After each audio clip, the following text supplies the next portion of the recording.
Me ouve bem? Muito bem. Obrigada, Ed. Boa noite a vocês que chegaram agora, bem-vindos. É um prazer a gente estar retornando aqui novamente as reuniões presenciais.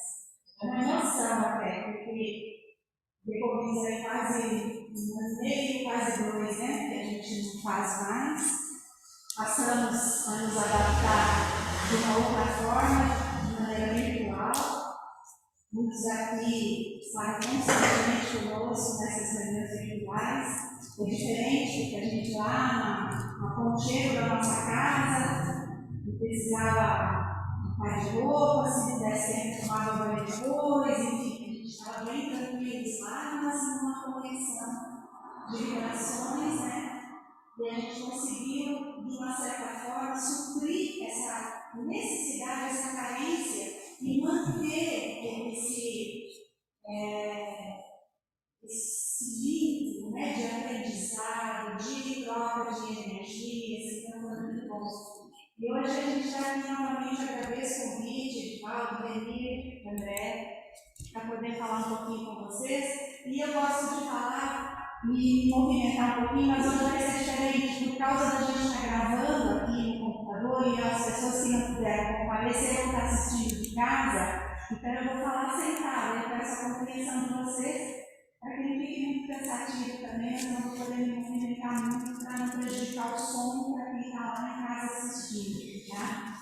Então hoje a gente vai falar de um tema, tudo bem, André? Posso? Eu escolhi para falar com vocês um tema. Olá, pessoas!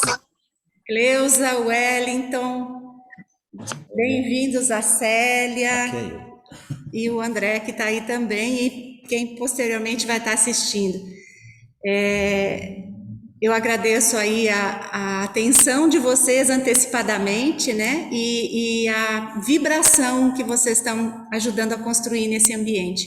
Hoje nós vamos falar então sobre um tema do livro Obras Póstumas. Eu acho maravilhoso esse tema, é uma maneira muito clara de que Kardec deixou, né? Escrito nas suas anotações e que depois foi compilado e foi feito o livro Obras Póstumas, que é uma das obras de Kardec que foi publicado após o seu desencarne, né? E esse livro está lá esse texto, esse tema que eu vou abordar, chama-se A Estrada da Vida. Ele está na primeira parte, no finalzinho da primeira parte do livro. Então, o que aborda esse tema, tá? Ele fala sobre a pluralidade das existências. Por que motivo que existem, né? Que existe essa necessidade do espírito retornar várias vezes, inúmeras vezes, num corpo físico e vir aqui, passar um período.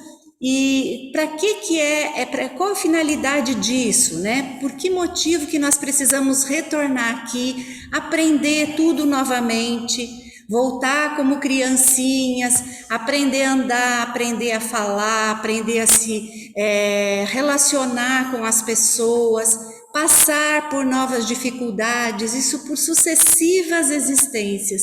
Qual é o motivo? A psicologia, já há bastante tempo, vem buscando, através dessa justificativa da pluralidade das existências, explicação para vários problemas psíquicos, que sem essa justificativa não conseguiriam esclarecer.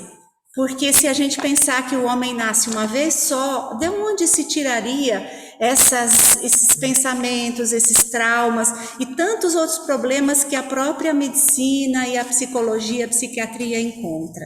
Então, a maior objeção que se apresenta para essa ideia da pluralidade das existências, para essa teoria, é o esquecimento das vidas anteriores.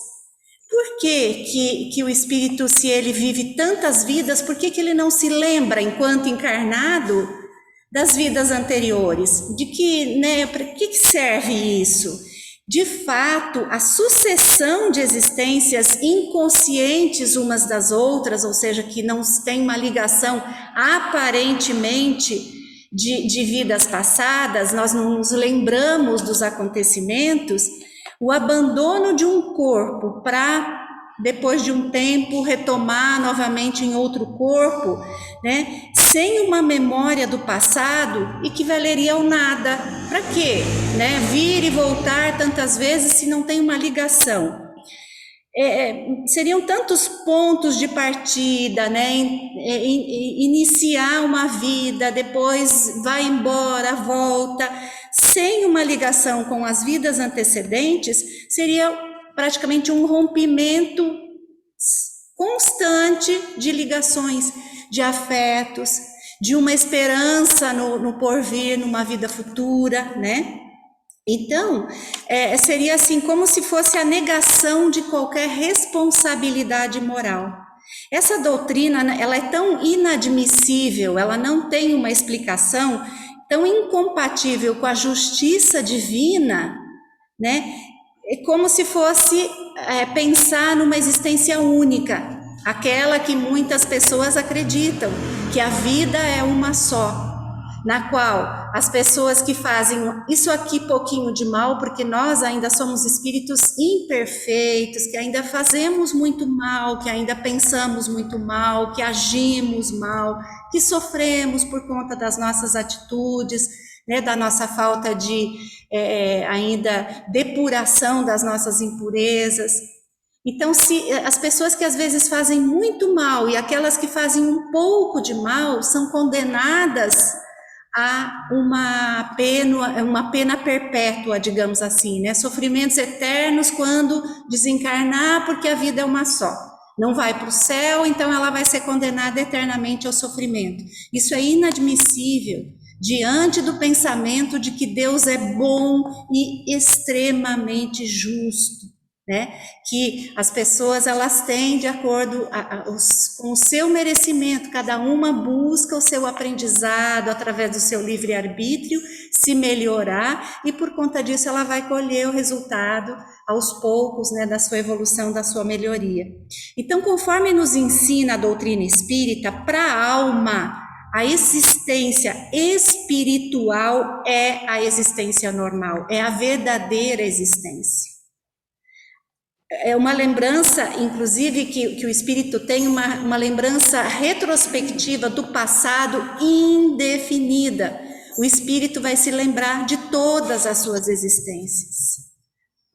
As existências corporais, essa que nós estamos vivendo hoje, num espírito encarnado, elas são meros intervalos. É como se fossem pequenos estágios durante a vida do espírito. Ele vai passar por um estágio de aprendizado, né, em uma existência corpórea, que é para ele se melhorar, que é para ele se depurar, para ele evoluir e, ao mesmo tempo, colaborar com a obra da criação, auxiliando com seu próprio trabalho que ele exerce ao longo da sua existência, todo o contexto da humanidade.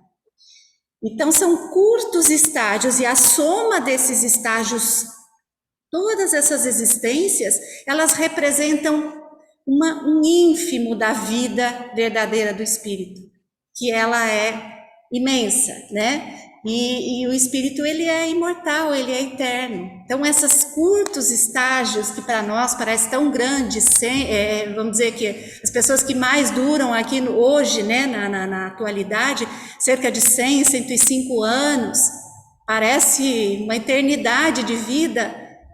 Para o espírito, ela representa uma coisa assim, uma passagem, né? Uma passagem muito rápida.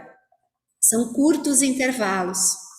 Então, se durante é como se a gente fizesse uma comparação.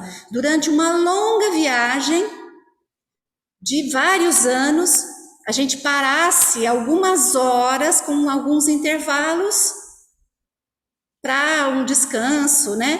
Seria essa a representação da existência corpórea ao longo da vida do espírito. E durante, parece que há uma interrupção, né, dessas ligações com as vidas anteriores, parece que há um corte, uma interrupção, mas essa interrupção, essa solução de continuidade que se fala na doutrina espírita, ela existe apenas para a vida corpórea, para a vida exterior de relação, e não para o espírito.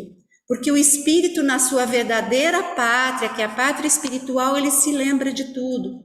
E esse esquecimento, ele apenas, vamos dizer, durante o estado de vigília do corpo físico em que nós estamos encarnados. Porque na semi-liberdade do espírito, à noite, pelo sono, a gente tem a nossa... Parcialmente a gente tem a lembrança, a gente tem a comunicação com os companheiros espirituais e a gente tem essa orientação o tempo todo.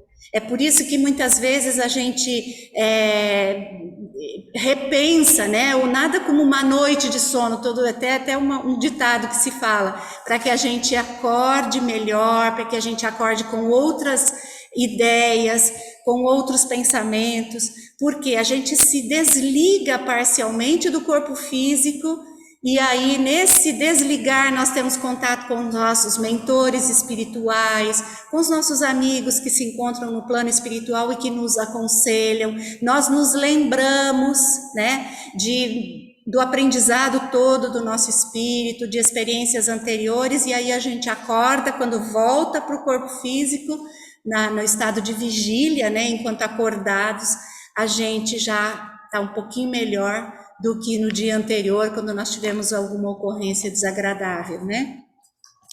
Então, essa cadeia, ela se restabelece durante esse estado de desprendimento do corpo físico, do espírito, ou quando o espírito desencarna e retorna à pátria espiritual. Então, essa conexão, ela existe sempre, certo? Esse princípio da memória espiritual, ele já foi amplamente pesquisado aí pelos cientistas, pelos psicólogos, né? E ele é posto em práticas terapêuticas. Isso prova a reencarnação, as vidas sucessivas. A psicologia e a parapsicologia revelam essas profundezas do nosso inconsciente através da memória espiritual, né? E aí essa memória, ela vai muito além dessa existência atual, quando se fazem pesquisas através de, por exemplo, processo de hipnose, onde se estudam as vidas passadas, onde inclusive fazem comparações com vagas lembranças de crianças e adultos, e assim eles conseguem, esses estudiosos, neurologistas, psiquiatras, né, de todo o planeta já reconheceram que esses traumas psíquicos que muitas pessoas apresentam não provêm apenas desta vida, de recalques desta existência. Assim, nós vemos que as lembranças da vida passada, das vidas anteriores, elas não são totalmente apagadas de nossa memória, mesmo estando em estado encarnados, né? Permanecem vivas no nosso inconsciente e podem ser trazidas, eventualmente, à luz da memória atual. Para que elas permanecem latentes dentro de nós? É todo aquele conhecimento, toda aquela vivência, porque a gente vai acumulando essa experiência, esse conhecimento, essas experiências anteriores que nos proporcionaram, através de, muitas vezes, de sofrimento, nos proporcionaram o aprendizado que nós necessitamos para nos tornarmos cada vez melhor. A tudo isso se pode fazer uma objeção. Que proveito tiramos das existências anteriores para o nosso aperfeiçoamento se nós não lembramos atualmente, enquanto encarnados, das faltas cometidas? O Espiritismo nos responde, primeiramente, que a memória das existências infelizes, elas, se fossem acrescentadas às dificuldades da vida atual, tornariam essa existência ainda mais penosa para o espírito encarnado.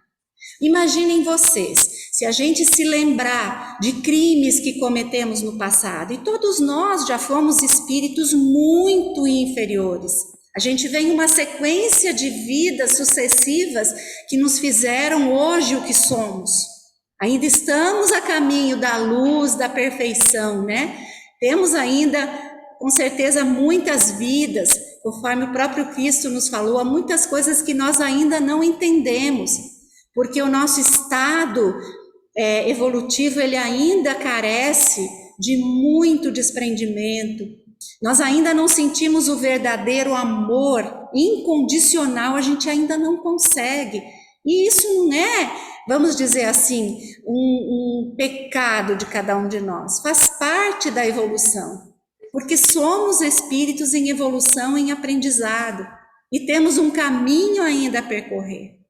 Então imaginem vocês se a gente se lembrasse, cada um de nós aqui, do que nós fomos no passado, do que nós fizemos para o outro, né? Dos crimes que nós cometemos, das injustiças que nós sofremos, viveríamos em conflito com todo mundo, a gente não conseguiria uma relação com as pessoas saudável, a começar nas famílias, porque nós sabemos que normalmente quando a gente volta, retorna ao plano espiritual, nós fazemos um planejamento, a gente relembra de tudo que nós fizemos naquele estágio, enquanto aqui encarnados, todas as nossas dificuldades, todas as nossas falhas, todas as decisões erradas que tomamos e as acertadas que nos fizeram aprender, né?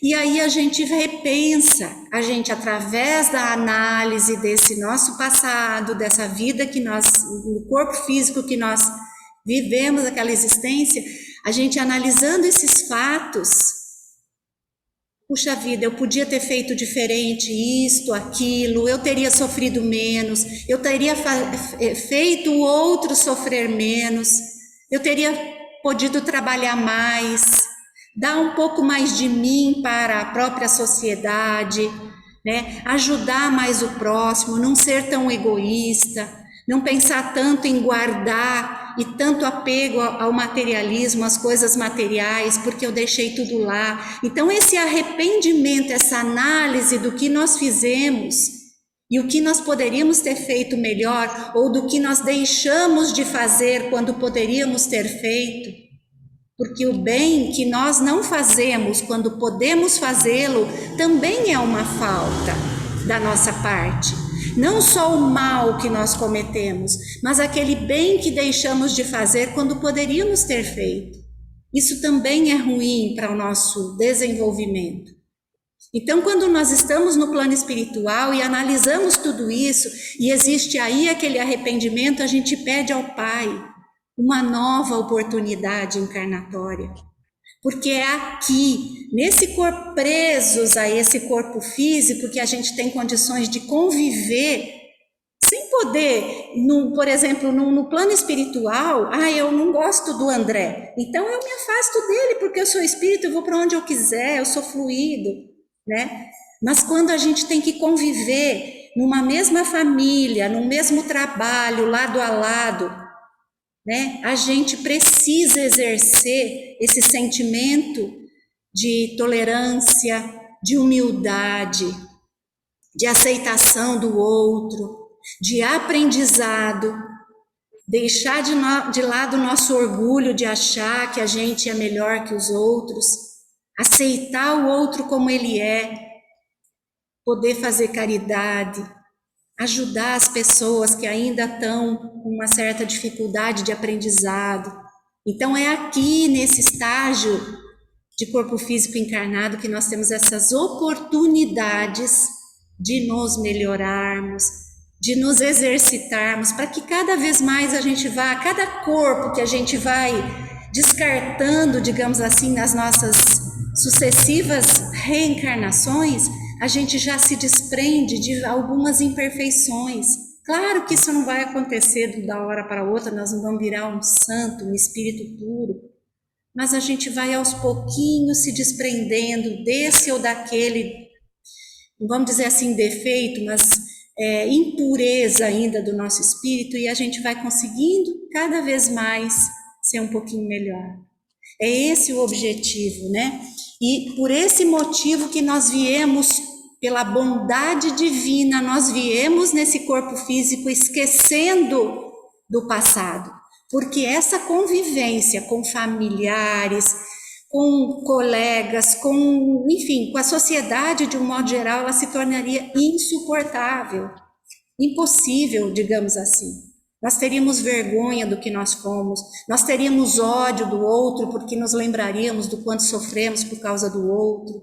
E assim, vocês entendem como uma mãe pode acolher uma criança, um bebezinho, na sua família, e por que ele vem tão frágilzinho, porque exatamente ele precisa daquele cuidado e do amor, e se ele fosse já nascesse pronto, falando, já existindo aquele sentimento de rejeição que no fundo do nosso espírito a gente teria talvez por aquele companheiro que nos fez tristeza no passado, e hoje é nosso filho, hoje é nossa mãe, hoje é nosso irmão, uma família. Que dificuldade nós teríamos de relacionamento com esse espírito se a gente se lembrasse de tudo que ele nos fez ou de tudo que nós lhes fizemos. Então, por isso o esquecimento da vida passada. E aí a gente continua. Então, Deus não seria mais justo permitindo ao homem que seja responsável por sua própria sorte, fazendo-o se melhorar através do seu próprio esforço, utilizando do seu livre-arbítrio para tomar suas próprias decisões, em lugar de lhe criar uma alma juntamente com o corpo e condená-la a tormentos eternos, essa alma, porque morreu, aí terminou, ou você vai para o céu porque você foi perfeito e um santo numa única existência, ou você é condenado a penas eternas porque você não mereceu. Ao invés, de lhe proporcionar o perdão, uma depuração de suas imperfeições através de sucessivas existências. Então, através da pluralidade das existências, o seu futuro, o futuro de cada um de nós está nas nossas mãos. Deus nos proporciona a possibilidade de realizarmos esse aprendizado. Se levarmos mais tempo para nos melhorarmos, nós mesmos sentiremos essas consequências. Agora, dependendo do nosso livre-arbítrio, se a gente quiser utilizar, vamos dizer assim, nos sacrificarmos um pouco mais, dominando as nossas paixões terrenas, os nossos apegos, a gente consegue se desprender mais facilmente, inclusive das nossas imperfeições. A pergunta 756 do Livro dos Espíritos, Kardec pergunta aos espíritos: a sociedade dos homens de bem se verá algum dia expurgada dos seres malfazejos, dos seres que ainda fazem mal? Aí os espíritos respondem: a humanidade progride. Esses homens em quem o instinto do mal domina e que se acham deslocados entre pessoas de bem, desaparecerão gradualmente, como o mau grão se separa do bom quando este é joeirado. O que é joeirado? Separar o joio do trigo, Mas desaparecerão para renascer sob novos envoltórios, em novos corpos físicos. Como então terão mais experiência, compreenderão melhor o bem e o mal. Tens disso um exemplo nas plantas e nos animais que o homem já tem conseguido aperfeiçoar. O homem vai melhorando as plantas para seu próprio progresso, melhorando os animais, desenvolvendo neles, nos animais, nas plantas, novas qualidades que se farão úteis para eles próprios, Pois bem, só ao cabo de muitas gerações o desenvolvimento se torna completo, a depuração do espírito, É a imagem das diversas existências do homem. E aí nós vamos contar uma historinha que eu acho maravilhosa, que se chama A Estrada da Vida. Suponhamos uma longa estrada, uma estrada bonita, larga, como se fosse um asfalto lisinho, de fácil percurso. Em seu percurso, de distância em distância, mas com intervalos irregulares, não são iguais esses intervalos, encontram-se densas florestas. florestas muito fechadas, que é preciso atravessar, ou seja, a estrada está seguindo, de repente ela para e ali na frente tem uma floresta, uma mata fechada. Um viajante, ele começa a percorrer essa estrada. Em cada uma dessas estradas, em cada uma parte dessa estrada, ela se interrompe com essa floresta e só vai retomar a estrada no final dessa floresta. Então esse viajante, ele precisa atravessar essa floresta. Ali ele não vê nenhum caminho, e quando ele chegou no meio daquela mata, ele se vê num labirinto que ele não sabe para onde ir. Por quê? A mata é tão densa, as folhagens são tão fechadas, que não tem nem a luz do sol para ele se orientar através do sol, para onde que eu vou. E aí ele começa a fazer o seu percurso, que ele saiu daquele lugar fácil, de trajetória fácil, leve, e ele entra nesse lugar extremamente difícil. Ele fica totalmente desorientado. Aí ele vagueia sem saber para onde ir, tropeçando, se machucando. E depois de muito cansaço, ele consegue chegar aos confins dessa mata. Ele começa a perceber que ela está diminuindo as árvores e ela está se tornando menos densa, e ele vai conseguir então chegar no final da mata e encontra novamente a estrada e a luz do sol. E aí ele chega estropiado, totalmente machucado, arranhado, com os pés feridos pelos espinhos, pelas pedras que ele tropeçou, as mãos todas machucadas, mas ele conseguiu chegar. E assim ele vai seguindo, tratando de curar os seus ferimentos. Mais adiante, novamente uma outra floresta, só que dessa vez, e com as mesmas dificuldades, só que dessa vez ele trazia uma bagagem da floresta anterior. Ele já tinha tido um certo conhecimento e ele já conseguia não se machucar tanto. Ele conseguia se livrar dos espinheiros, cortando antes os galhos, antes de atravessar com muito ímpeto. Ele conseguia transpor determinados dificuldades de buracos, de certos abismos, através de, colocava galhos grossos e fazia pontes. E assim ele ia trazendo atrás de si, como se fosse criando uma certa trilha, para ele poder passar, mas ao mesmo tempo ele deixava alguma coisa pronta para quem viesse depois dele. Ele fazia uma certa melhoria naquela floresta, e assim, com a sua experiência, ele conseguia chegar novamente ao final. E assim, sucessivamente, várias florestas, várias matas que ele atravessava e chegava naquele percurso fácil da estrada. Até que, no final de uma floresta, essa estrada levou a uma montanha, lá no alto. Chegando nessa montanha, ele consegue ver, lá de cima, ele tem a visão de todo o trajeto que ele percorreu. E ali ele para, muito cansado, mas feliz por ter chegado nesse lugar, alcançado um lugar de descanso. E lá ele se lembra, olhando toda aquela trajetória que ele passou, ele se lembra de todas as dificuldades e vicissitudes pelas quais ele transpôs aquela mata. E ele, ao mesmo tempo, ele fica satisfeito, como se fosse um soldado que retornasse da guerra ao calor do lar, ao conforto do lar, e se lembra das etapas difíceis das batalhas que ele viveu. Porque ele chegou no seu destino. E aquelas florestas espalhadas pelo percurso são como pontos negros numa fita branca que ele teve que atravessar. E aí ele pensava, quando eu atravessava aquelas matas, as primeiras principalmente, como me pareciam intermináveis.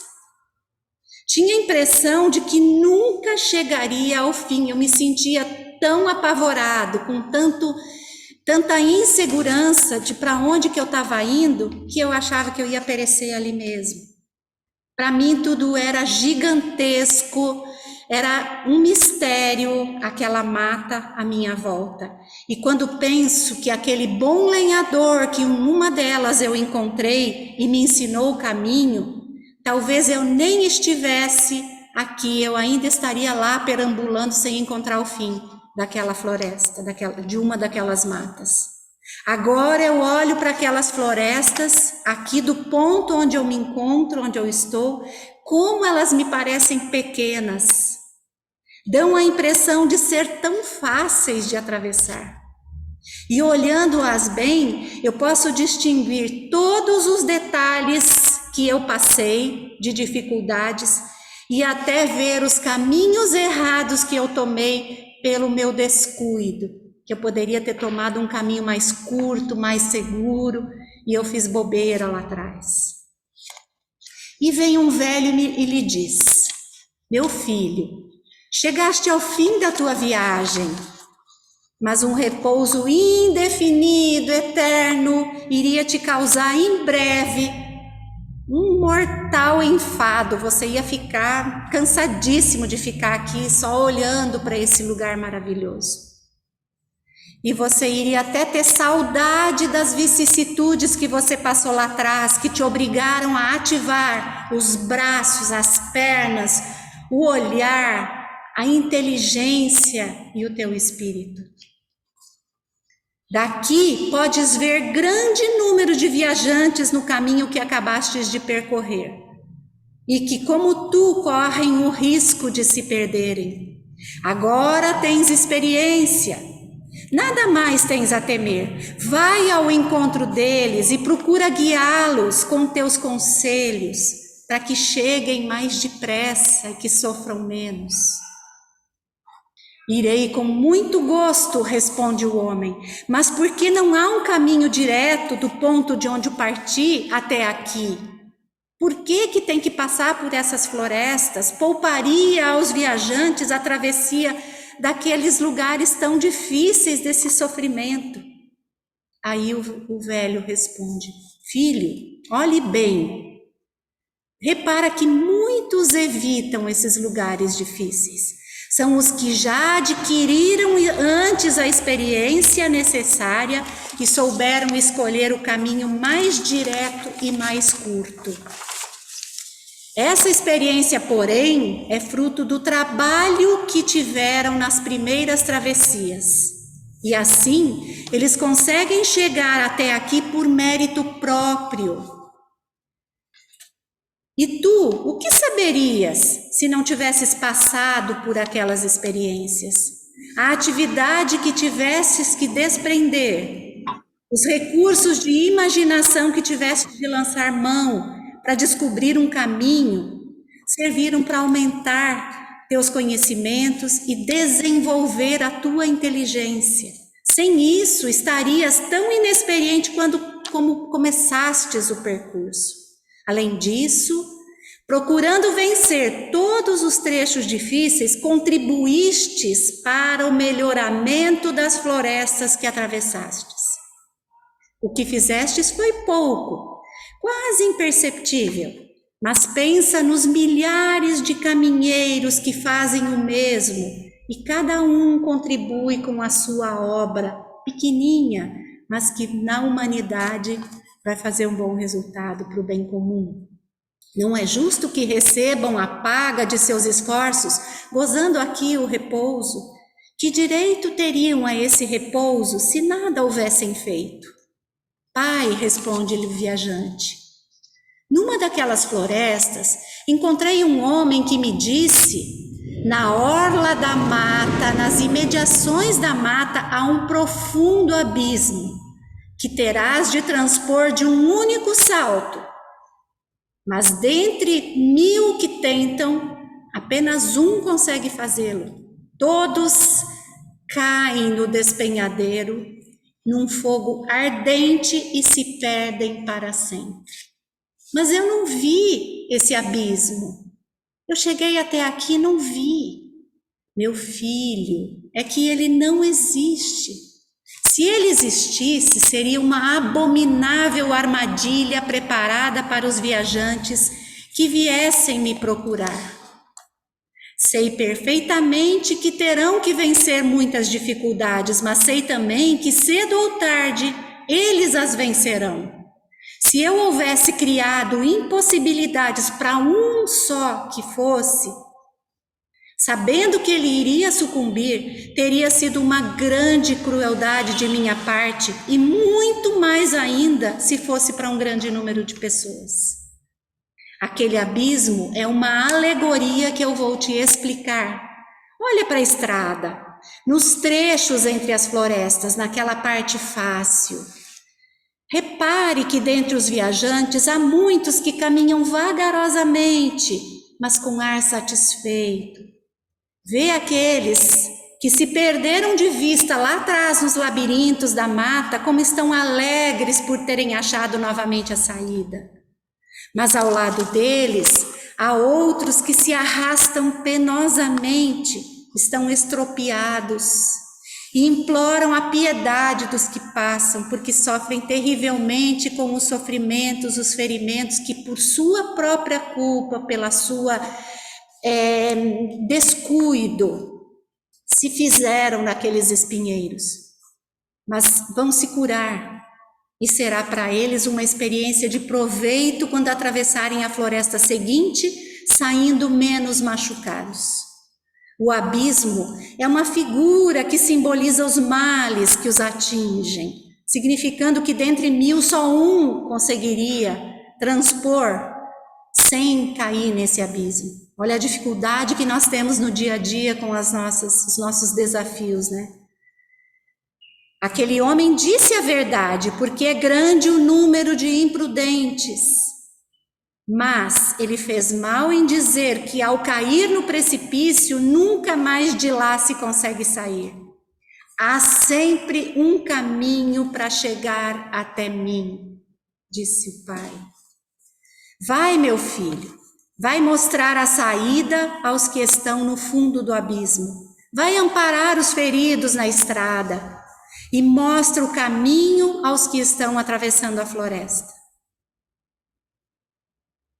Olha que lindo. Essa estrada é o símbolo da vida espiritual, aquela estrada fácil, né? Leve. As matas. Nesse período da vida espiritual, nós nos sentimos leves, nós somos desprendidos. E nós nos sentimos mais ou menos felizes, dependendo do nosso passado, da nossa vivência, do nosso aprendizado, das nossas cargas ainda, né? Daquilo que a gente ainda não conseguiu se libertar de imperfeições.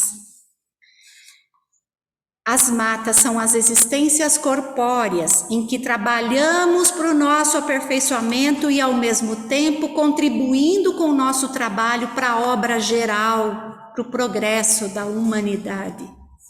O viajante que chega ao seu destino e volta para ajudar os outros que estão atrás, simboliza os anjos de guarda, como aquele lenhador que auxiliou aquele viajante, né, a encontrar um caminho, orientou ele a encontrar um caminho mais fácil.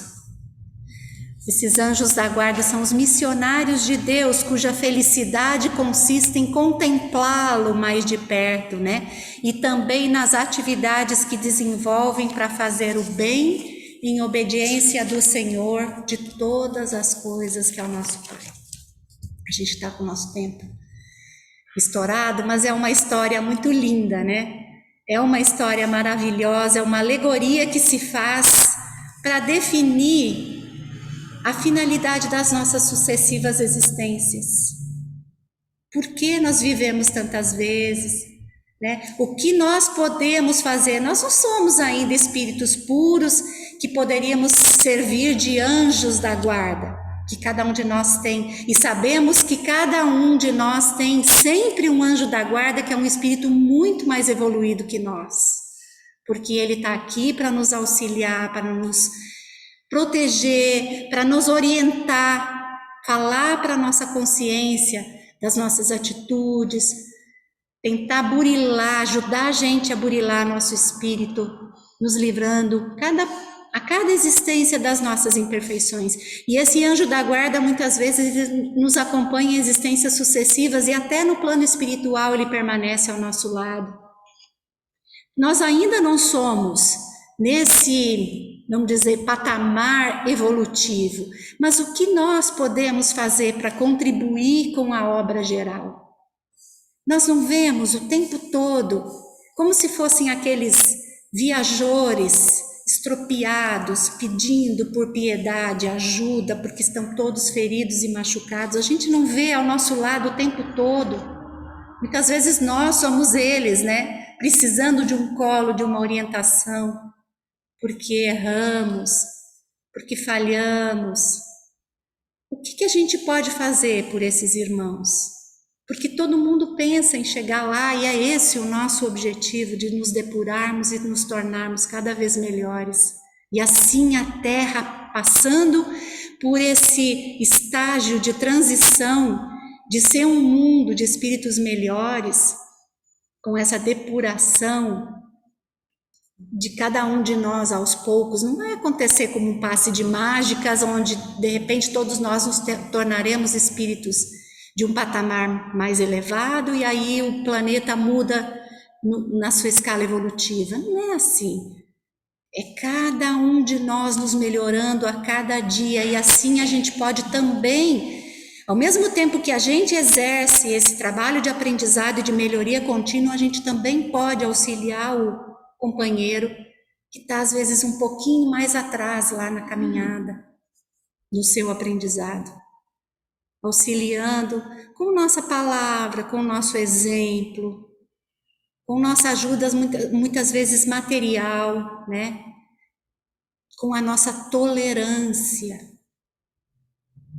não sendo tão intolerantes, não sendo tão julgadores, aceitando aquele irmão porque ele ainda está patinando lá na sua floresta, encontrando aqueles espinhos todos, né? Aquelas dificuldades. Então é tão linda a obra da criação, é tão maravilhoso tudo isso, e assim a gente consegue enxergar o outro como nós já fomos no passado, muito cruéis, muito maus, espíritos que já cometemos muitos